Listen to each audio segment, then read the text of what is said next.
মানুষের জীবনে সবচেয়ে জরুরি কাজ 5 ওয়াক্ত সালাত আদায় করা। এর চেয়ে জরুরি কাজ মানুষের জীবনে নেই। হাইকোর্ট, জজ কোর্ট, সুপ্রিম কোর্ট যেটাই হোক না কেন, যে কোনো সমস্যা মানুষের জীবনে আসুক না কেন, তার চেয়ে যেটা জরুরি কাজ মানুষের জীবনে, সেটা হলো 5 ওয়াক্ত সালাত আদায় করা। 5 ওয়াক্ত সালাত আদায় করে না যে সে নিজেকে কাফের মনে করবে, এ কথাই ঠিক। 15 বছর বয়সের ছেলে নামাজ পড়ে না, তখনও বাপ বেঁচে আছে, এই কথা ঠিক নয়। কাপুরুষ বাপকে আমি সাধারণত বাপ বলতে চাই না, আমার খুব কষ্ট হয়।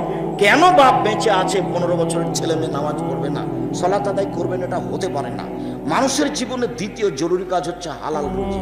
হালাল রুজির বিকল্প কোনো পথ নেই। জীবন বাজি রেখে এই পথেই যেতে হবে।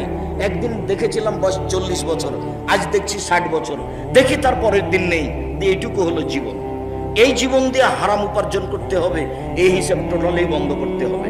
মানুষের জীবনে যেটা তৃতীয় জরুরি কাজ, সেটা হচ্ছে কোরআন মাজিদ তেলাওয়াত করা। যে কোনো মূল্যে, যে কোনো মূল্যে 24 ঘন্টায় একবার না একবার তাকে কোরআন তেলাওয়াত করতে হবে। সে কিছুই যদি না পারে, তাহলে সূরা ইখলাস 3 বার পড়বে। সূরা ইখলাস 3 বার পড়ে আল্লাহকে বলবে যে আমি যে কোরআন মাজিদ পড়ি তার প্রমাণ থাকবে। এই যে সূরা ইখলাস 3 বার পড়ে আমি একবার কোরআন মাজিদের নেকি অর্জন করলাম, আমি কোরআন মাজিদ পড়ি, এটা প্রমাণ দিয়ে দিন কাটাবেন। চতুর্থ হলো এই, দুইজন যেখানে বসে আছে সেখানে বসবেন না। যার নাম আড্ডা পিটা, আজ থেকে তোবা করে উঠতে হবে। যেমন চাঁপাইনবাবগঞ্জ জেলাতে বক্তব্য দিলে, সাপাহার, নওগাঁ, এটা চাঁপাইনবাবগঞ্জের মতোই বক্তব্য দিলে বলি যে আজ থেকে চিরদিনের জন্য একটা শব্দে পেশাব করে উঠে যেতে হবে। সেটা কি?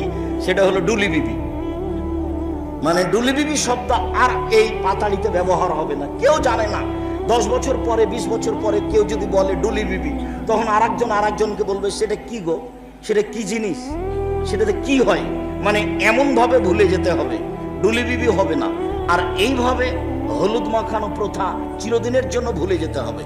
বিবাহ সংক্রান্ত যত নিয়ম নীতি আছে, চাঁপাইনবাবগঞ্জ, নওগাঁ জেলায় এমন কোনো নিয়ম নীতি নেই যেটা ঠিক আমার জানা অনুপাতে। হয়তোবা সাপাহার থানাতে মাদ্রাসা বেশি, আলেম ওলামা বেশি, সেই জন্য বেশি ভালো থাকতে পারে কোনো অংশ। তবে আমার জানা অনুপাতে চাঁপাইনবাবগঞ্জ জেলায় বিবাহের শুরু থেকে না শেষ পর্যন্ত একটা কাজও বৈধ নয়।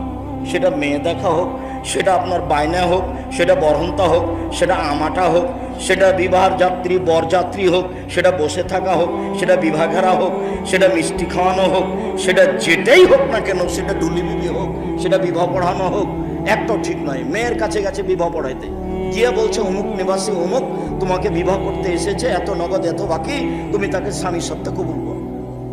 অবাক কথা।